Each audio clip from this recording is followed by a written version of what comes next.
As you guys know, a few weeks ago I put out my critique of past Civilization events, and how I felt that although they produced amazing stories and videos, since players were just role-playing, there wasn't a lot of depth to the actual societies or political and economic systems that existed in these events. In that critique, I provided a rough template for what would have to be changed in the game in order to create real societies, where players work together out of the necessity to survive instead of the desire to roleplay. While me and the team at Rift Events are currently working on our version of this, I'm glad to say that other people have also taken up this idea and are putting it into action. The first of these experiments was done by ShotRush.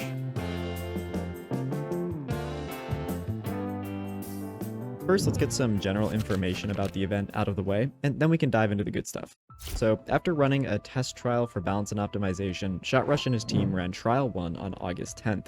It ran for 14 sessions, 2 sessions a day, with each session being about 3 hours long. They split the players' abilities into 7 skill categories: Farmer, Miner, Librarian for enchanting, Guardsman, Healer, and Blacksmith. Players did not click a button to choose their skill category, and they weren't assigned it on spawn either. Instead, they performed tasks relating to those categories to level up their skill. When you mined some stone, your mining skill would increase. When you planted some seeds, your farming skill would increase, etc. Any increase in one category would decrease another, meaning that players couldn't do it all, so to say, and level up every category. This forced players to have to work together to continue down Minecraft's progression system. Although hardcore, like in past Civilization experiments, would have been preferred, they didn't have the player count to support it. Instead, they added debuffs to death, such as drastically reducing max health and resetting skill levels. In order to add more danger from the environment, mobs were incredibly strong. In the daytime, mobs did 4 times their vanilla damage, and at night it was 10 times. Mobs could also break blocks, so even after housing was built, it was a constant struggle to keep the mobs out. Because of this increase in danger, a down system was added to give players a chance to save their health and XP. When downed, players needed a healer to revive them. With all of these increases in difficulty, it really felt like you were a new player again, struggling to survive your first night. And now that you understand the changes that were made, let's talk about what happened in this event. A lot happened, but we're going to talk about one group of players in particular, since it's relevant to why I'm making this video. Alright, so our story starts with a group of players who are heading south out of spawn, following a prophet who claims to be guided by the great blue sky. I know, just stick with me here. They followed him, traveling along a river, until they reached a wide open plains biome at the foot of a mountain. It was in this plains biome where they chose to make their home. Problems set upon them almost immediately though. Their miners were getting swarmed by mobs spawning in nearby caves. In fact, the mobs were becoming such a problem that a horde of them dug up under the town and destroyed the central bed where everybody had set their spawn point.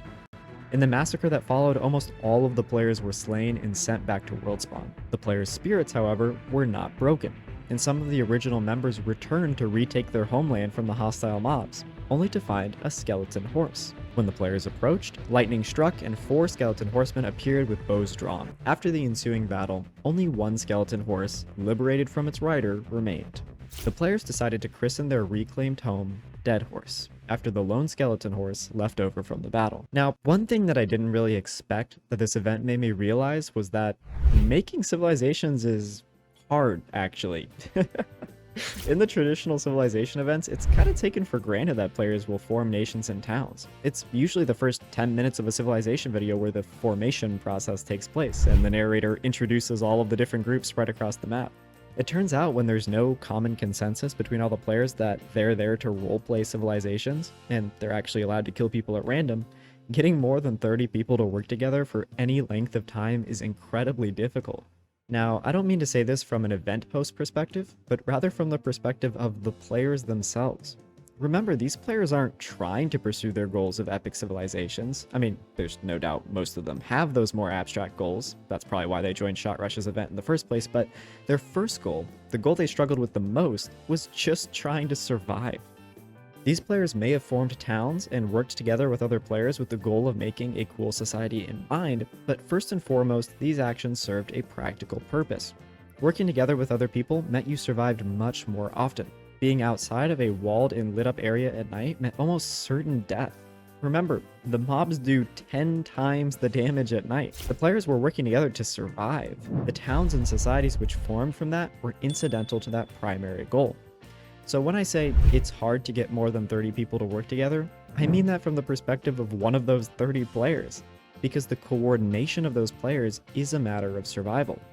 When that coordination breaks down, the entire group collapses. When this happened, most of the players were killed by mobs, and the rest had to migrate to neighboring towns that still had functioning supply chains. And that brings us back to Dead Horse. Hey guys, if you're liking the video, make sure to like and subscribe. It really helps out with the algorithm and stuff. And also, if you're interested in joining our Civilizations event over at Rift Events, the Discord link is in the description. By the third session, in the north, multiple communities were in a state of collapse due to factors such as failure to meet needs such as food and defense, as well as internal strife and other more specific factors.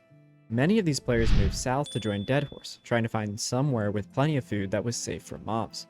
Dead Horse was the first and only community to create a written constitution that outlined the government structure of the town. Unfortunately, this first document was still laden with borrowed ideas from the real world, such as having representation between different skill classes and direct voting from all the citizens on decisions from the council. The government system failed to satisfy the practical needs of the town, and the direct democracy took up time in players' working day, which was annoying and reduced productivity.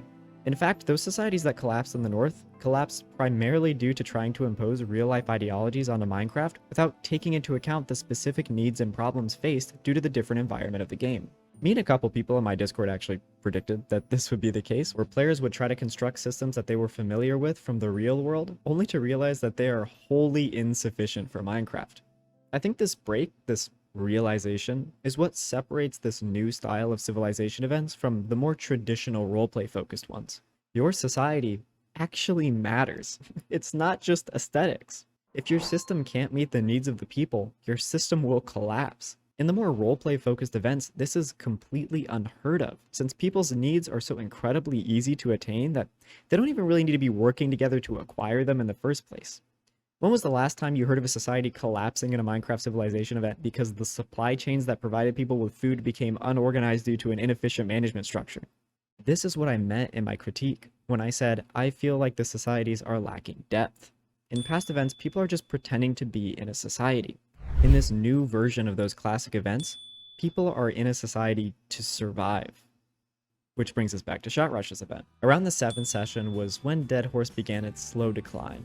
Its prosperity and stability brought threats from rogue players and neighboring towns alike.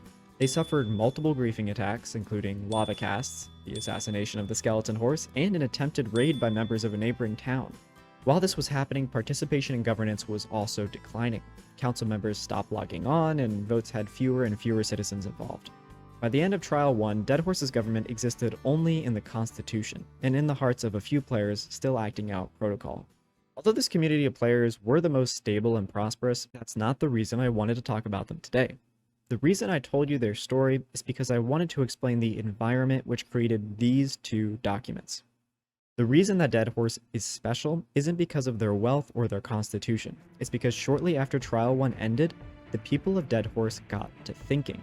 They collected and analyzed their history, what went wrong, what went right, and developed the first political system designed to address the specific conditions of the game world. Now, I know it doesn't look that impressive, but let me explain why it actually is.